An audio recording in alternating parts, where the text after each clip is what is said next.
Good evening, members, supporters, and advocates of the Domestic and Family Violence Prevention Council. My name is Alex McMurdo, and as a representative of the Queensland Law Society, I'd like to welcome you all to my presentation this evening. As a true campaigner and activist of diminishing domestic violence within Queensland and the wider community, I now invite you all to listen to my presentation on the role that police play with looking after domestic violence victims and how police negligence is not being focused upon enough within the wider community. Within this presentation, domestic violence matters will be critiqued, conveyed, and discussed in depth. I'll be outlining the background and some of the statistics that domestic violence plays within Queensland society and how current legislation should be critiqued in order for compensation for victims who fall prey to negligent police behaviour. Under negligence and it being a tort of law, this presentation will rely heavily on the police's duty of care to ensure the safety over domestic violence victims and how they may have breached that. Evidence will be provided to show you instances where the police have breached that and how at this current stage, the current legislation is insufficient and borderline archaic. It does not properly manage negligent wrongdoings that are taking up too much time, money, and trauma within Queensland society. Domestic violence towards females in Queensland has received unprecedented attention over the past 2 or so years. Multiple reports that I will mention and reviews have been identified that could help improve policing, and this is key to the safety of women in response to these reports, and in recognition that police are often the first to respond and usually always respond. It shows you how important it is to ensure that they are not acting negligently in their role of duty as a public officer. If they do happen to act in a negligent manner, there should be avenues that victims can take for compensation from the trauma, whether it's physical, mental, or psychological, that they may suffer due to the Queensland Police Service acting in a negligent manner. The current position within Queensland concerning the duty of care owed by police to victims of domestic violence is unclear and is hard to argue from a plaintiff or complainant's perspective in tort law.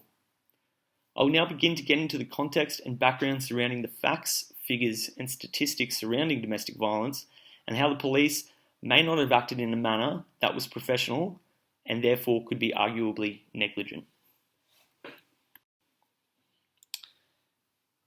Before we continue, we will have to explain some legal definitions. Now, for those of you who may not know, the legal definition for negligence is defined in the Oxford University Press as a duty of care, breach of that duty, and resulting damage that is not too remote. This same text also defines domestic violence. It defines that as a broad range of abusive behaviour against a partner or family member, often taking place in the home, in order to disempower and assert control over that individual. Blending these two legal definitions means that this analysis will be looking over the duty of care police have and how they may breach that duty, resulting in damage. For example, trauma, mental illness, or physical injury that may occur in a domestic violence situation due to police not acting in an appropriate manner that was deemed negligent. Now, just before we continue, I just want to go through some stats and some facts. As explained in my textual submission, the Australian Institute of Health and Welfare found that in 2016, throughout the annual year, 1 in 6 women over the age of 15 experienced a form of physical or sexual violence by a current or previous partner. At the time, this equated to about 1.6 million females nationwide. This statistic undeniably justifies how common domestic violence is within Australian society. Now, if we bring the focus back to the state of Queensland, the amount of domestic violence orders, or DVOs as they're often referred to, in the financial year between 2021 to 2022 totaled to be 52,111. This was up almost 5,000 from the financial year of 2017 to 2018. Now, from these 52,111 domestic violence orders that were placed within our lovely state of Queensland, 76% of those were simply to protect a female aggrieved. Now, this is where I draw the line back towards police. At this stage, the numbers don't say that they have done anything negligent. However, if we look at it, 84.2% of these domestic violence orders, or DVOs, were lodged through the Queensland Police Service. This justifies the importance that the police service have in ensuring that they do not act in a negligent manner that could breach a duty of care towards possible female victims of domestic violence. I'd also like to reiterate that I use the word victim very carefully, and I attempt to use it as politely as possible in this context, as I do not wish any woman who has been through that to be categorised by this statement. As of last year, former President of the Court of Appeal, the Honourable Justice Margaret McMurdo, chaired a task force into domestic violence. Before I continue, I'd like to hear what Mr. Neil Breen had to say on 4BC Radio when discussing this task force and this report that was done by Justice Margaret McMurdo. I'll play the following now. We're due to speak to the police union boss Ian Levers right now, who asked to come on the show to talk about the domestic violence report, the Women's Safety and Justice Task Force report put together by Justice Margaret McMurdo. In the paper today, Ian Levers has called it woke and is very upset at the criticism of police. Justice Margaret McMurdo has said in the report, and the report is 700 odd pages long, 792 pages, 89 recommendations. This is what she said about police. She said, Justice Margaret McMurdo, and she is one of the most celebrated judges in the history of this state. I expected to hear from women about their mistreatment at the hands of perpetrators. I did not expect to hear that women perceive their perpetrators are emboldened by police, legal practitioners and judicial officers. Many feel the justice system is failing them. So she's saying that the women feel that the perpetrators are emboldened by police. She said the task force had great concerns. Many victims won't even pick up the phone to call police because they have no confidence in their ability to help. Police are the gateway to the justice system and we need to do better. She said, a woman who calls police to protect her, in quotes, enters a raffle. She may get excellent assistance or she may be turned away. The Police Commissioner Katarina Carroll rejected calls for an independent inquiry into police. Justice Margaret McMurdo has asked for there to be an independent inquiry. Now, in the paper today, Ian Levers calls this 792-page report woke. I'm just trying to dig up those quotes there now, his exact quotes in the paper today, where he called it woke. But I'll tell you what Katarina Carroll said. Katarina Carroll said that her troops would be devastated by the findings in the review, and it was incredibly disappointing that some victims felt let down by the police response. And she says, if we haven't met the high standards expected of us, if we haven't met the high standards expected of us, then she says, that's not good enough. That's not good enough. And she goes on further. But for Ian Levers, who wanted to come on the show and who's now let you all down by not coming on, I suspect that Ian Levers regrets his comments that he called this report woke. We've got women in this state who've been burnt alive by men. Those women have gone to the police with evidence that their former partners have continued to stalk them. They've gone to the head, they've gone to police stations, they've reported it. I have chronicled all this on the show. There's obviously some, I've asked Katarina Carroll about this on the show, that there's something missing in the system when these women are going back to the police and saying, I've got a problem here, and they're being turned away. And then Margaret McMurdo saying it. I think the police union boss, Ian Levers, today went too far. when he called it woke, and I wanted to talk to you about it. And unfortunately, after contacting me yesterday and asking to come on the show, it looks to me this morning like he's dogged it. So here's what Ian Levers had to say in the Courier Mail about Justice Margaret McMurdo's reporting of domestic violence. And we're due to speak to the police union boss, Ian Levers. So as we can see, Mr. Neil Breen has outlined several issues. However, the ones that come to mind when we talk about negligence in the police force relating towards domestic violence issues is that there have been women who have gone to police on multiple occasions, been turned away, and they have been the victims of domestic violence. That is arguably negligent and infers negligence on their behalf. Now, as unfortunate as it is, Mr. Neil Breen also outlined a woman who was burnt alive by police in the state of Queensland, and I will get to that situation in just a moment. However, in his short segment regarding Justice Margaret McMurdo's research that the public is now aware of, Justice Margaret McMurdo did say that a woman who calls police to protect herself, in quote, enters a raffle where she may get excellent assistance or she may be turned away. In this presentation, we're obviously focusing upon the negligence that has been conducted by the police regarding domestic violence. Regardless of the truth or fiction of a Queensland citizen's complaint about a domestic violence situation, it is undeniably negligent for a public officer, like someone who represents the police force, who holds a duty of care, to simply refuse and turn away a potential and future or past victim of domestic violence. Right now.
Now, this isn't necessarily an occurrence of actual negligence within the police force in Queensland. This is an unfortunate crime that has occurred within Queensland where a victim of domestic violence has been burnt alive from a former partner who was placed on a DVO. Now, you'll see in the video that politicians and spokespeople within the video are saying how she did everything she could. Prior to watching this video, the question I would like to put to you, my audience, is, hypothetically or potentially, did the police do everything that they could? Although there is no evident negligence in this scenario, it is issues like this that may be a part of negligence and affecting Queensland community. A young mother's life ended too soon. Arundel residents shocked by Kelly Wilkinson's gruesome death. I'm just a member of this community. I heard the sirens on that morning and I would never have dreamed that this would happen. Oh, it's terrible. It's terrible. Tributes online described the mother of three as someone who lit up the room, made others smile and laugh, and will be dearly missed. A sense of disbelief mirrored by a growing anger. The horrific similarity to what we saw a year ago with Hannah Clark, it just is really shocking for people, and that's certainly one aspect that people are particularly angry about and that they have a lot of questions about. Her former partner has been charged with murder and breaching a domestic violence order. People are angry that she did everything possible and this still could happen. Every death from domestic and family violence is unacceptable and a tragedy. And my deepest sympathies go out to the family of Kelly Wilkinson and in particular her three young children. Enough is enough.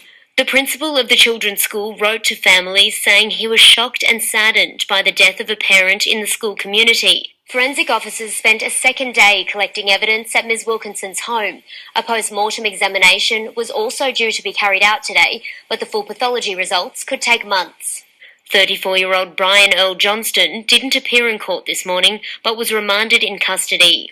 Bail applications in the future, but we'll have to see about that and just see exactly what's going on with the police and the circumstances surrounding it. Mr Johnston, a former US Marine, remains under police guard in hospital where he's being treated for burns. Tara Cassidy, ABC News, Gold Coast. And if you or anyone you know is... Now that is shocking, but we did have members of parliament within that video, or a member of parliament within that video explaining how they had done everything they could. This is as bad as police negligence could potentially get, but as I've said earlier, this does not infer that the police involved in this exact scenario were indeed negligent.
Now, return to the task force report that was chaired by the Honourable Justice Margaret McMurdo. Justice Margaret McMurdo found that police dismissing, disbelieving, or showing no empathy to victims can damage victims' confidence in ability to access the criminal justice system, with special reference to the police. A negative police response can reactivate trauma, Response to the original assault can cause victims to withdraw their complaint and dissuade them and others from seeking help in the future. An individual victim who was unnamed in the report stated, quote, "Police are quick to disregard the natural fight or flight response and further traumatised the individual by sometimes insulting and belittling as well as disregarding them." In this woman's instance, a QPS detective didn't even bother to answer her emails that she sent looking for support and help against the perpetrator of the violence that she was a victim of. Now, this evidence is becoming more prevalent that the public authority and the public office of the Queensland Police Service is not only liable for investigating these issues regarding domestic violence, but there is negligence at bay. There is trauma, there is breach from the police acting unethically and also negligently.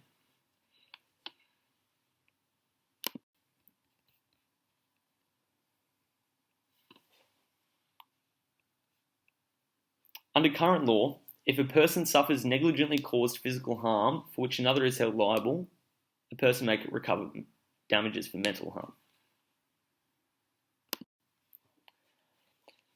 Now, to finalise and suggest my concluding reforms, after it came into place, it was known as the Victims of Crime Assistance Act 2009. This permits victims of domestic violence an opportunity to claim remedies. However, it evidently does not hold police responsible for any negligent wrongdoings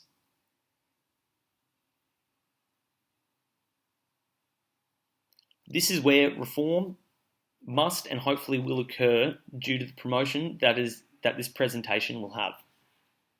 The Civil Liabilities Act is another thing that must be assessed. The Civil Liabilities Act already implies that the amendments must be held to hold negligent police officers accountable for the handling of domestic violence related instances. Now, the master key of this admission is to ensure that there is an alternative means of compensation due to the negligent handling by Queensland Police Service in regards to domestic violence. Now, I'd like to thank you all for listening to my presentation, and we encourage you to promote and advocate for amendments to the Civil Liabilities Act that could eventually hold police officers responsible if they acted negligently in reference to the handling of domestic violence victims. My name is Alexander McMurdo, and thank you very much.